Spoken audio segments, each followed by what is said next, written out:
Welcome to the Motivation Without the Hype podcast with your host, Gez Perez. He's an author, high-performance coach, and motivational speaker. This show brings you inspiring messages and interviews to unleash your greatness in life and in business. So let's get started.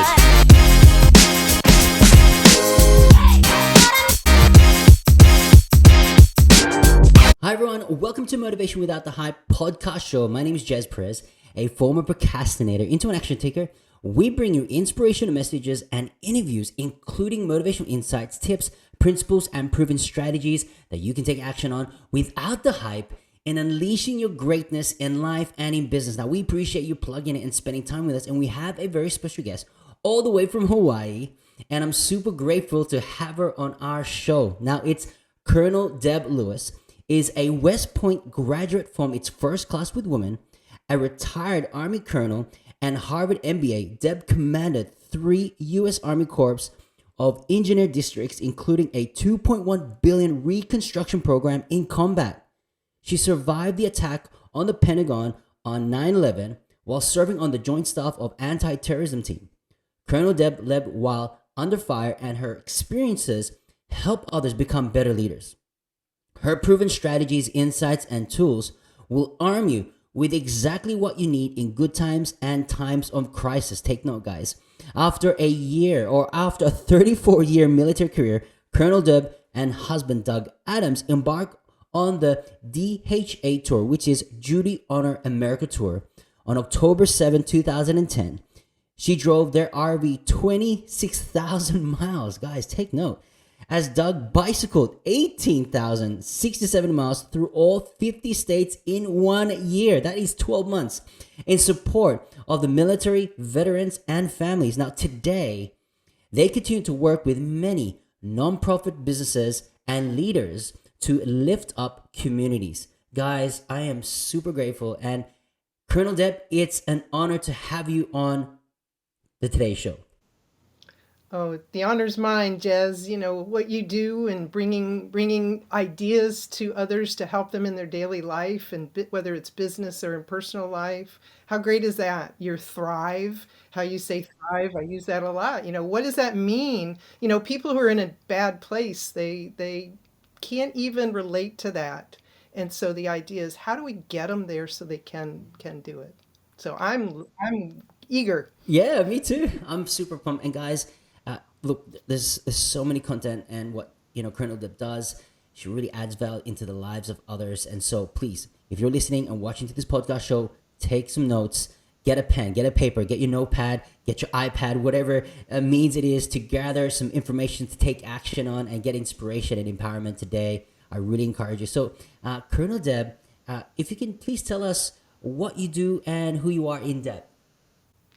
Well, you did a really good introduction. It's an introduction. I don't have to talk about that part. So what I can talk about is after we did the military time and then we did the tour, you learn about things that are passionate. It landed us in Hawaii. We asked the question. The questions in our lives are so important, because sometimes we get them from others and we think they're the right question. But I got to tell you, it is the ultimate empowerment tool. And that's from a good friend, Doug Krug, who writes about leadership as well in so many ways. And we ask the question, where's the ideal place to live? Now, other people might say, where can I get work?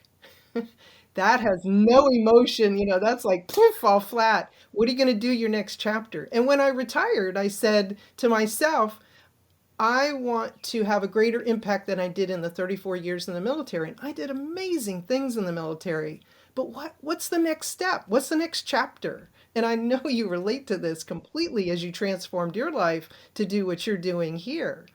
And so now what I found out over all these things is just I found out I'm an empath. I think I'm an empath because I got beaten up so much. I have the record, I think, 10,000 times pummeled, stabbed, people talk behind your back, put you down. I was in a social movement, what you talked about, West Point. I had no idea I was really walking into a social movement where people hated me for what I was. I was a threat because I was a woman in a place that since 1802 had only had men. And and it touched on so many hot buttons, with people. And people had opinions like today. They come on one side or the other. You either hate it, love it. And so that was hard. And coming from a place like that, it's like, well, what's your next act? And I actually sat down to try to do books. I wanted to write and capture these lessons. Isn't it wonderful with podcasts? Because I'm one of those people, when I'm writing, I edit as it comes out of my mouth. And it's terrible. Love it. It's painful. But Yeah. having a conversation with a person that I admire, that's easy. And so to convey the information, I'm just so happy we are where we are today. And I found out that my like superpower in what I try to convey to others can be their superpower is really in those stressful moments. And that I learned the hard way through years of experiences is what's the most important? Okay, now you got that. What's the next most important? Okay. And then how do they work together? Because everything has to relate together. You can't just look at each one in isolation and say, that's the answer. And so that's what I do. I often get attracted to the people who are in terrible places. If you've got a yeller out there, I would be the one going up to them, being very sweet and nice and start asking questions of them because they're in what we call in Hawaii, they're not pono. Pono is a word that is like a temperature gauge. Are you good or are you not good? And so the title of my book is Why is Pono Not Pono Today? For a very specific reason. How many books have an angry bull on the cover? Okay. So Pono is a word that can be a proper name to somebody, but it can also mean this deeper, deeper meaning, huge context, because you may have a smile on your face, but there may be something deeply disturbed within you. And you may not realize it, but you're communicating that. And I found out I'm very heightened awareness of that in people. And another statistic is maybe they'll start crying within a few minutes of talking to me. And it's not because it's a weakness, it's a strength because they can feel safe to talk to me. And I originally thought this is terrible. Look what I'm doing to people. And then realized that this is their release. They've been holding it in, that it's been truly destroying them, crushing them on the inside and crushing their relationships. And so these are things that I thought about, but I understood it's like, how do you discover what's most important when you're in those stressful moments? So that is what I will do until I die. I will be helping people get out of that awful rut that they've jumped into and give them that lifeline. Like I have a course called How to Handle Extreme Stress that I made free during COVID, and I will continue to make it free because it's something that everybody ought to be an expert in because we can help each other. Because if I'm having a bad day and you're having a great day, you can help me. And you can know when I'm not Pono, when I'm not at my best. And you can say, but instead of what a lot of people do is they mirror that negativity. If you yell at me, they want to yell back. Terrible strategy. We can talk about that later. It never works to help the other person. Or I'm going to shame you because you yelled at me. Ooh, I have the big lie. I owe you an apology. That's a big lie. Doesn't get you what you want. Yeah, and I know that you've been on an amazing journey in life. Ups and downs and stresses along the way. And in life, we have stresses. It's inevitable. Oh, But what are those life. decisions that you have made that overcome those stresses that has led you right here in this moment? I really thought about that question because you posed that earlier, and I would say some of us we don't even know why we do it because if I had done what my plan was, I would have gone to another university and been a doctor. That was my plan. But things in life don't go as planned. And then you got to say, okay, well maybe that was with the information that I had and I didn't have all this other information. Right? So you have to be open. There's a lot of people who are planners, and I love you because I think you need a starting point and you need someone to help you get measurable things. But when you get so rigid in your planning, then you don't see the opportunities right in front of you. And I got to tell you, it was the love of horses. I met someone who was on the riding team at West Point. I was going to this other university, and they just opened up West Point for us to go to. And I know the clincher, we all have the clincher. What's the one that, really? He said, I can get you on the riding team. And when I was in my senior year, I was captain of the riding team. And so I believe that my West Point experience, I encourage everyone to get beaten up early and often, because it's not the easy life that's going to make you stronger and better. Why would you do athletes? Why would you go into a gym and think, I'm going to have everything perfect and I'm never going to lift a weight? I'm never going to feel any kind of tension or any kind of issues.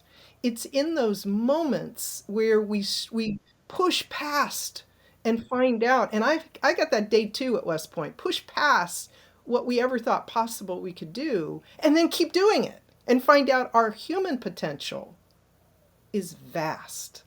Every person I see is like this treasure chest. It's this treasure chest, and they're not even aware how fabulous they are. And I just love to release that in people and get them to have that confidence and know we have those terrible emotions, but it gives us perspective. It's like the yin and yang of life. If you can't enjoy the highs, if you've never had the lows, how would you appreciate it? This wasn't my first marriage, but I'm married now almost 23 years to the man of my dreams. I I didn't make it the first time. I didn't make it the second time. And then the third time was I got it. So I'm one of those who has to keep, some people get it right the first time, and bless your hearts, you are so blessed.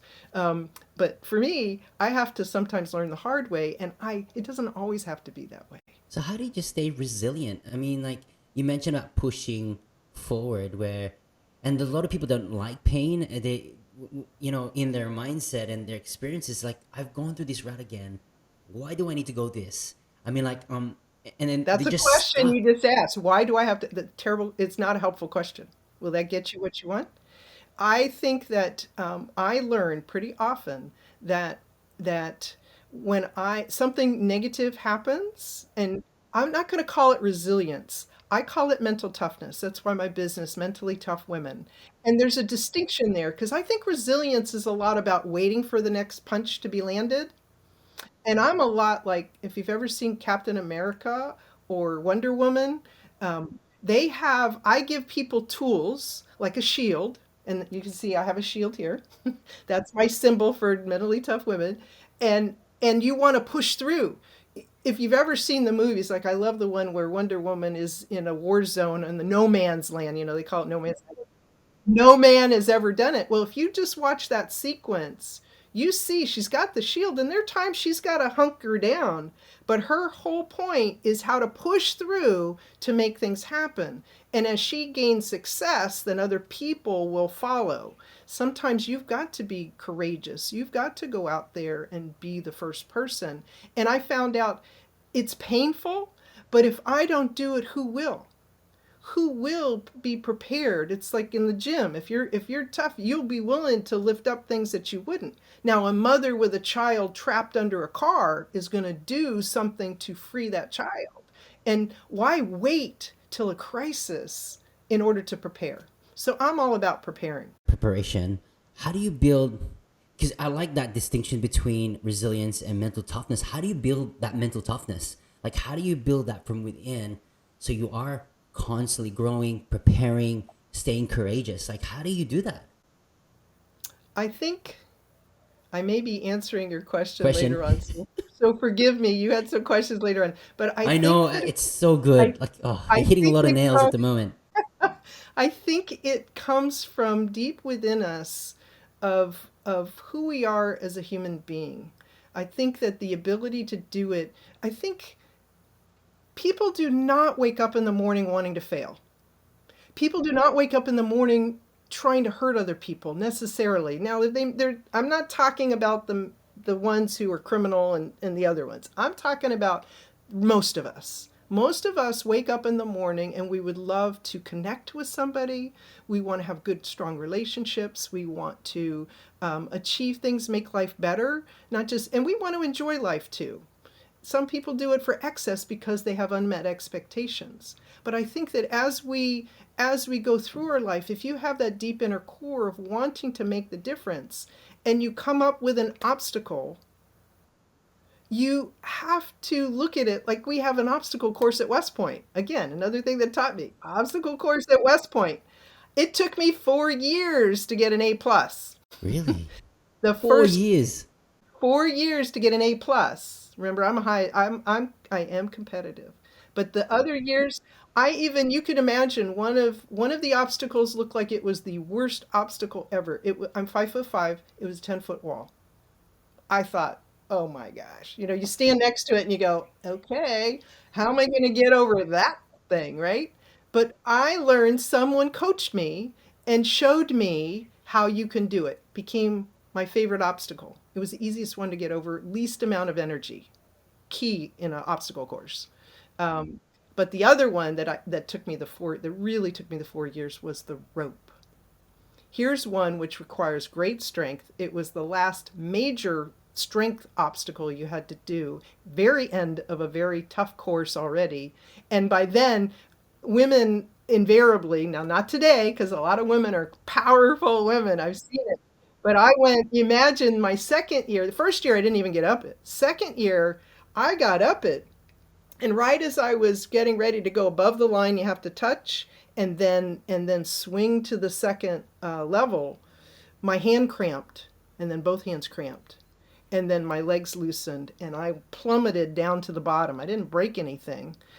And add insult to injury, they added penalty points for time because I didn't negotiate. So I would have been better if I hadn't gone up it. You know what I'm saying?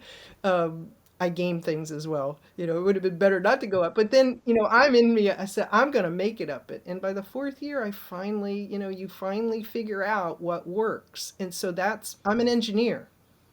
I know that things don't always work the first time. I know that everything we do is going to run into obstacles and challenges. And so knowing that, if you've ever been successful, which all of us have, you think about that feeling most of all. I can do it. I'm going to make it. I can go through this because why? When I go through this, will not only help me, but it has a good chance to help other people. And that's my inner core motivation to help people be successful. I see the brilliance. I want them to be more successful. And I've seen in children, when you have children or have children, you can see in them, they get frustrated easily. I can't do it. I can't do it. And then they grow up to be adults. And if they haven't worked through that, getting past that and being mentally tough to say, unless I try, unless I work, unless I make it happen or figure it out like me, I'm gonna hang from the roof if I have to, if that's what it's gonna take. I'm not afraid to do it that way. But as we get to be adults, a lot of that thinking is still there. And you just have to be aware of it and then help them focus on what they want, not what they're not getting. So I know that we talk about a lot of obstacles and it's a really great theme. What did you discover is our number one obstacle to realize our full potential that maybe not isn't our fault? Great. This took a lifetime to figure out. I asked people, what is the answer? What do you think that answer is for everyone else? And then I found out it's not our fault because we are hardwired, soft-wired, conditioned by our lives and our habits to do this one thing that unless you have faced significant adversity in your life, you will default into this thinking. And you know what that thinking is? Which will undermine every good intention that you have. If you choose to use this strategy and this thinking, it will result in much less than what you had hoped for. And that is called, and it may even hurt you, it's called survival mode thinking. People tout that as this is good, you should fight someone, or you should quit that job and run away, or you should, not, you should just go there and say nothing. The human spirit, while survival mode thinking may have worked in when we had really bad critters out there and we were cave people and running around. And I've been in wartime. It doesn't work in wartime to have that kind of thinking, other than if mortars are coming in, which I've had, or people are shooting around you. Okay, you may move out of the line of fire. Yes, you want to do that. But those strategies are terrible for relationships, terrible for achieving what you want in life. Because why? You one, if you're fighting someone, you are silencing so many, because no one will talk to you and share their, like, people were willing to cry with me. They're never going to be willing to do that because they've seen you yell. And all you have to do is once. People say, "Oh, they should get over it." No. That's a word that will fight wars. I say maybe, maybe I should say my maybe word, maybe. But what I've seen is that when you do that, you may have a strong opinion, but you have not made it safe for anybody else to contribute. And so why would you be surprised if they know you're on a path to failure, but they don't speak up? Many people want to choke them, but they it's not them, it's you. It's you haven't worked with it. But fighting, that's a terrible one. Running away, they're not even in the space. You have this talent, and I had a situation, someone wouldn't even go to a meeting. They knew that they had a stake in it and wanted to help, but there were enough individuals allowed in that meeting to fight back and forth, and that negativity, they're like, it's not even worth my time. So they're leaving. And I'm thinking, huh, they're the expert on that area. Please come. How could I ask a question to them in a meeting that they might open up, even if some of that bad stuff happens, because it will. So I have strategies of how to recover quickly from when bad things happen. And you might just say, "Gez, I know it's getting ready for lunch, but you've been studying this area for so long. Everyone here would really want to hear your thoughts on this topic. Would you mind just sharing your thoughts?" Then, okay, anything you say is going to be okay, but you have to be disciplined in it. And then the final one, the shutting down, that's happening all over the world. People are just too overloaded, so they're going to sit there and process one thing at a time and not and push out everything else, when in fact within them is probably the key to their success and the key to everyone else's success.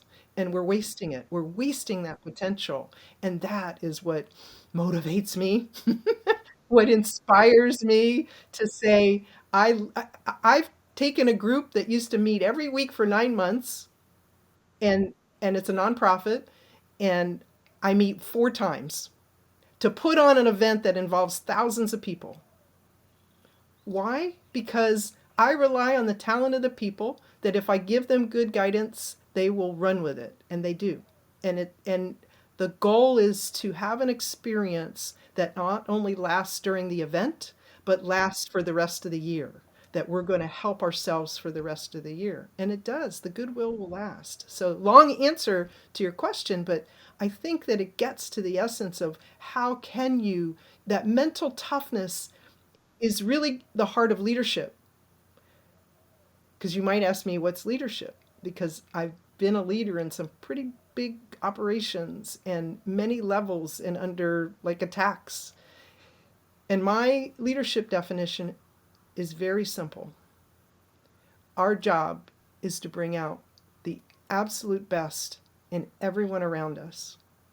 And it has to start with us. It has to start with we have to have the ultimate control and the ability to, sometimes we can be messy, but you do it in a loving way, a caring way, then people will be attracted and want to be with you and work with you.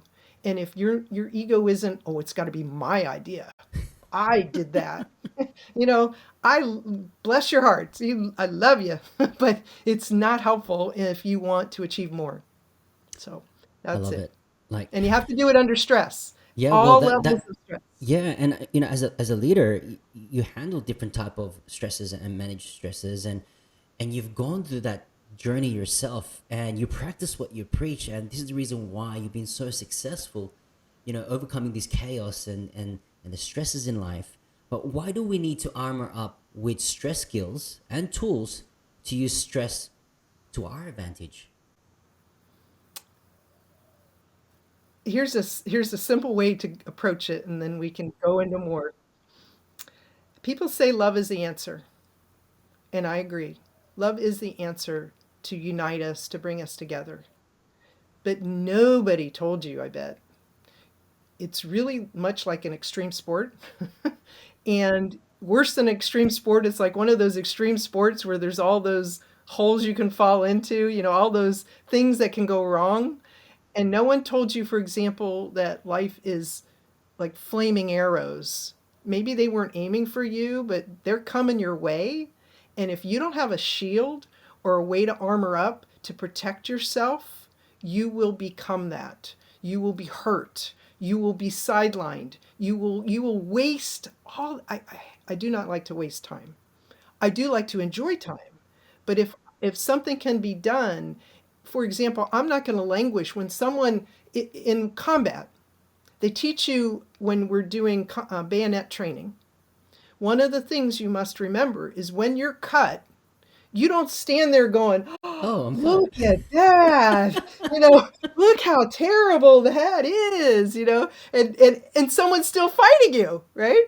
You are looking at how can not be distracted by that, but you're going to be saying, what can I do next? What can I do next? And if you're still standing, like I'm still standing.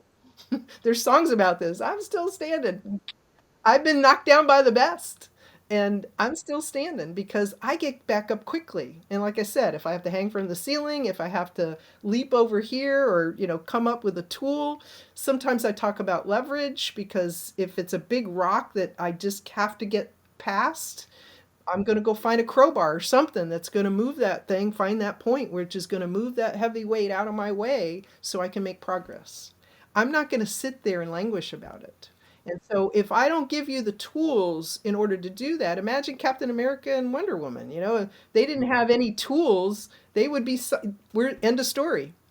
Out of the picture. There's nothing to report. So I want you to last. I want you to get better and stronger. I can give you a shield, but if we don't practice with it, you may not put it up or understand when those moments are going to be key to pay attention that they need to come into play. Just like you coach people on how to thrive. Yeah, and this is a great segue to the next question, which is fantastic. We talk about a lot of stresses and armoring up and some strategies based on experiences, but people overcoming these type of things. What's the most important step when we are in stressful moments that you have discovered throughout the years? Yes.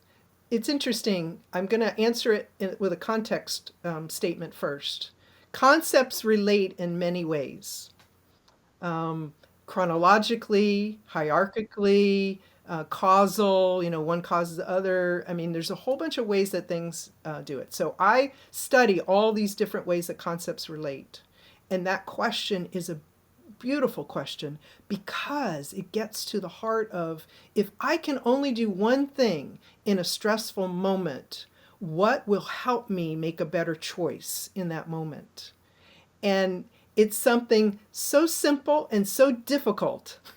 It's one of those, when you really get it and you practice it all the time, then it works. If you do it in one aspect of your life and you've forgotten to do it in other aspects, then that's an issue. And you know what that is? It's breathing. Our breathing is like the canary in the mine that when our breathing gets interrupted, and we are at a disadvantage already, and here's why. With our breathing, as babies, we did a really great job. We could bellow, we could do diaphragmatic breathing, we used our whole lung capacity. As adults, somehow we think we can get by with 50%.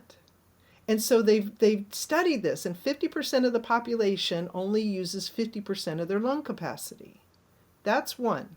Because I'm trying to protect your wisdom. To make better choices, you have to have a highly functioning brain. And so a highly functioning brain depends on oxygen most. Because unless you're Harry Houdini, you will die at 3 minutes. And any second you inhibit your breathing, you are starving your brain cells and guess what? Kicking yourself into survival mode so that you are not going to be thinking as clearly. You're going to narrow those many opportunities and options you have to 3. And so breathing, when you do it, it makes sure that you have clarity of thought. And so the other thing that people do, I told you about the fact that we don't use our lung capacity. Another thing we don't do is we about 50% or more are mouth breathers. Okay? We have this, remember engineer, a wonderful engineered device that is designed for optimal performance. It's called our nose. And so when you naturally, we bypass the nose and just breathe in our mouth, we're doing at least, there's many other benefits, but 2 one is breathing in through your nose actually oxygenates yourself much faster. I'm all about going straight to the heart of what's most effective first, and then drive efficiencies. And so breathing through your nose helps that. The other thing that you're going to love, because being a speaker, as you do with talking with so many people, is that when you breathe in through your nose, you're also moistening your vocal cords so that you can speak for longer periods of time. You should be able to speak nonstop for 24 hours if you want. And that's because if you breathe in through your nose, you are moistening them in a way that you can do that. But if you breathe in through your mouth, you're drying out your vocal cords. It just, that when anyone's in a race performing, you want to get back to your nose, breathing in. And so I teach people a very special, I love visuals. I love to reinforce visuals and thinking, and because that'll help change your habits, right? That'll help change those habits. And so how I think of it, it's called the Waterfall Method. Would you like to do it? You can reset your body in 10 seconds. Now, I recommend use 30 seconds, but the better you get at this, the less you'll have to use it. But as soon as a lot of people hold their breath when they get stressed. It's like, and they hold their breath. When you notice yourself doing that, your body, I want the alarms to be going off because if you want to make a better choice in that moment and not like tell your kid or tell your loved one, with a comeback that's fast and not listening to the wisdom, you could be starting a war, right? When something happens, that's terrible. What is that? That's an often reaction. So in 10 seconds, so it's pretty easy. 3 seconds in through your nose, 7 seconds out through your mouth. In through your nose, you're bringing in clean, like waterfall cleansing. And we have all this garbage that's within us, mentally, emotionally, physically. And when you breathe out, it's hot air. So that's garbage going out.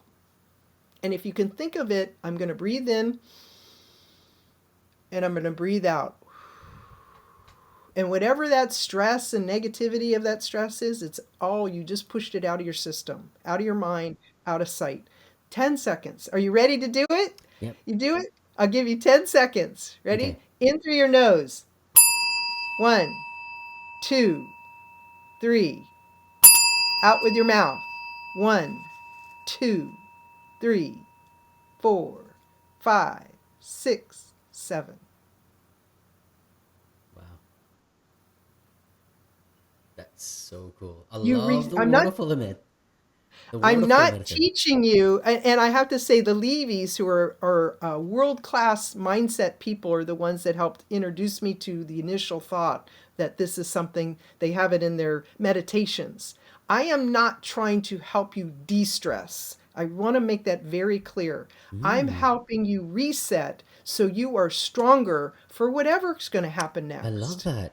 Because as soon as it's like resetting your body, okay, got to go this way. Okay, got to go Yeah. that way. But if you're in that stressful moment, remember you're back to survival mode thinking. There's so many other things we could talk about today, but if your audience Wow. just gets those, then they will see how it impacts their choices, makes them calmer. I bet you felt, what else did you feel in that I moment? felt a lot more clarity. Clarity? I love how you visualize about the garbage coming out and breathing in gratefulness and just the goodness.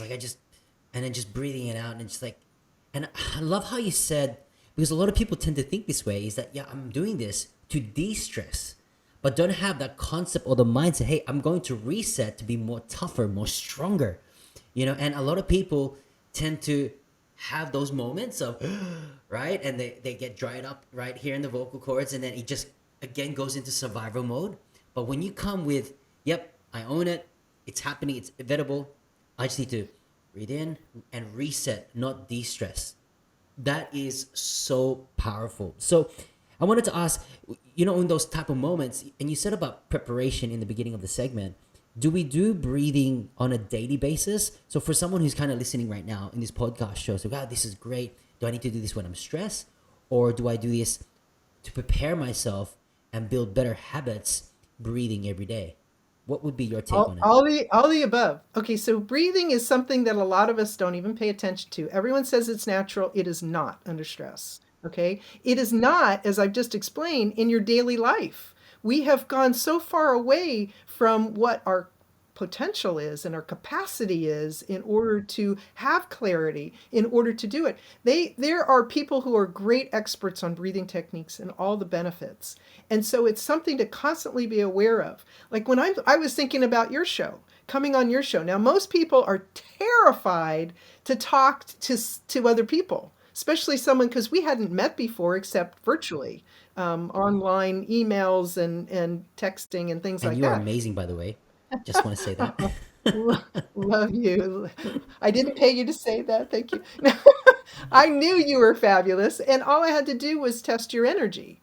Our energy matters so much, and if you are not in control of your breathing, your energy is disrupted every moment you are awake.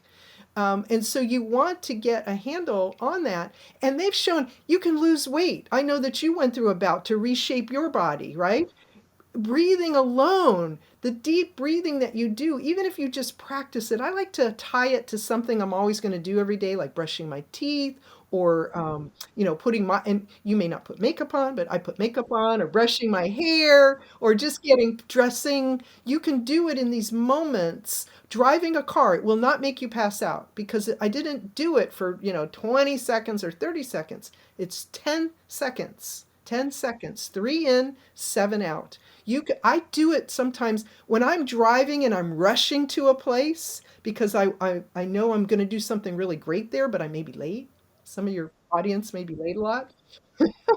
I do that in the car. I'm like, I can do this. Positive things. There's anything negative I'm thinking I banish from my system because it's unhelpful. And it's not that it's not telling me something. It's just that in that form, if I can't convert it to something, an opportunity or a question that's helpful, then I need to set it aside until I can because it's going to just drag. It's like putting chains on someone and, pulling them back.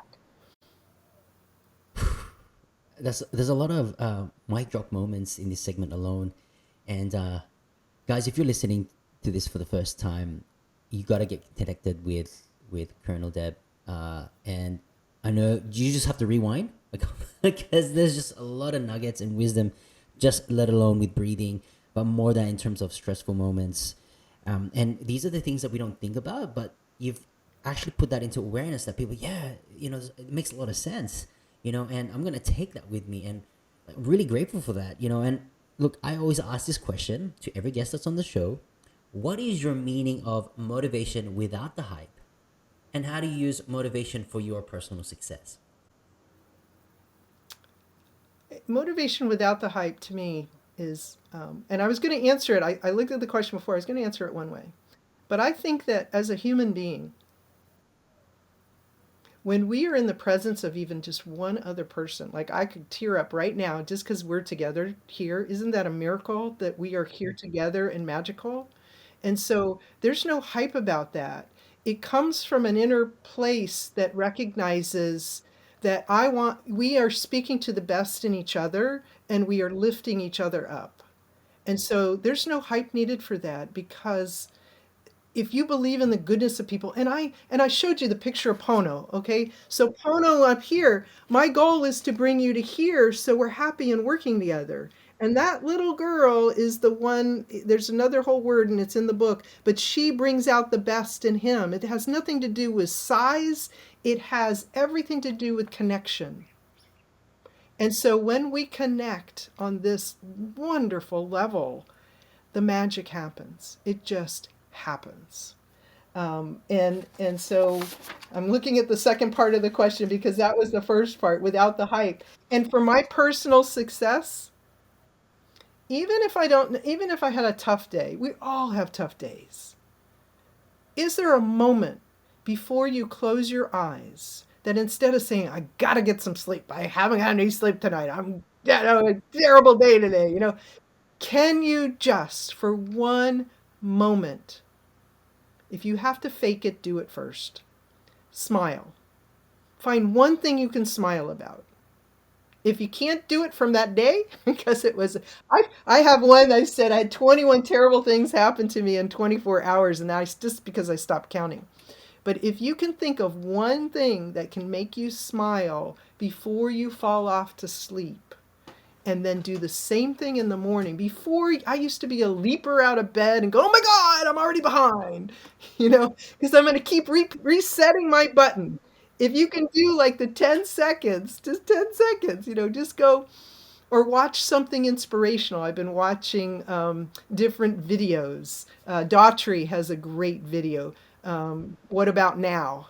For example, you want that motivation. It comes from everywhere in my life, Gez. It just comes from everywhere in my life.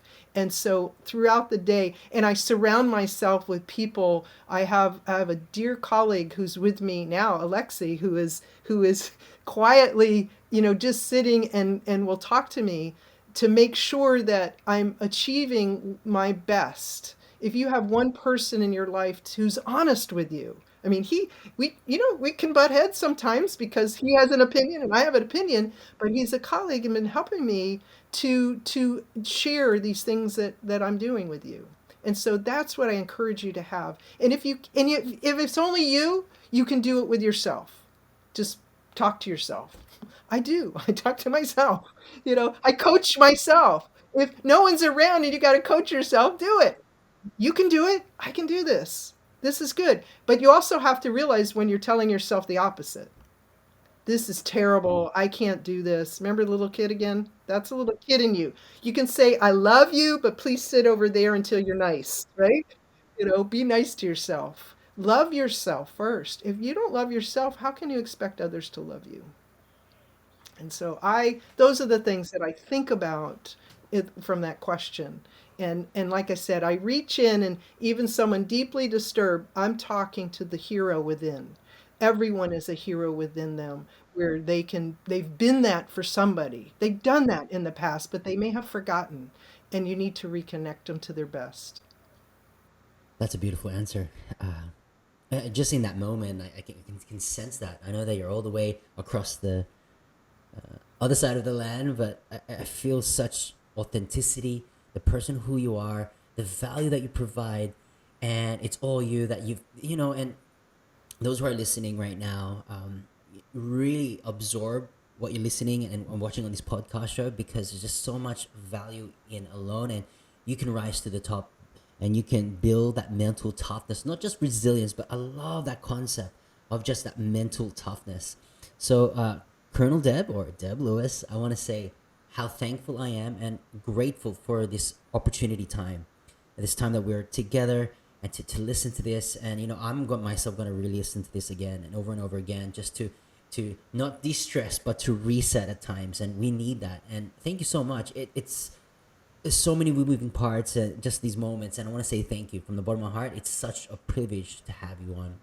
So, Well, Gez, I have to say the same for me, and I think of you and how you transformed your life, and I'll probably tear up, but I think about your mom's struggle with cancer. yeah, People get these sentences, and their ability to work through it is something that they need everyone around them to be supporting them and lifting them.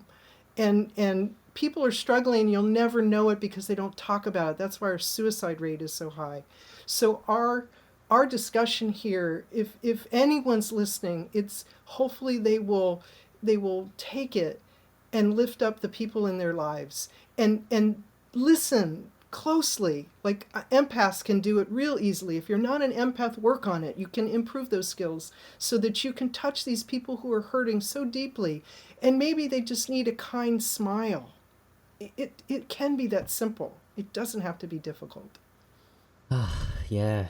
And going back to my mom, mental toughness, a cancer survivor, and she's still living and kicking and breathing, and she's loving life, and it's that mental toughness of not giving up and moving forward. No Yeah. day is guaranteed to us. Yep. This is what I want. I just had a very dear person unexpectedly pass away this week. No day is given to us, so let's live it. Yeah. And together, when you do it, we can solve. There's no problem we can't solve. Everything is possible. Everything is possible. Guys, this is so moving. I'm so moved, and just cherishing this moment, particularly this podcast show. Wow, what an experience just going through this whole entire segment, guys. If you're listening to this right now, for more information and how you can get connected and in touch with Colonel Deb Lewis, look at our show notes on the provided links. She also she's an amazing author, so please get her book, Poncho, which is, I love the concept and the analogy around it. Guys, click that link, get yourself some information, but more of empowerment as well with this key insights that's going to change your life forever. And wow. So if this episode go for it. Give your mom a big hug for me. I will. I will. And I know why she's so proud of you. So give her a big hug. Thank you. Give her a big hug. Man. I'm moved. Whew. Wow. Guys, again, this is all about authenticity. We're all going with the flow, and let this episode transform your life today as you listen to this around the world, wherever you are right now. You can make it without any hype at all.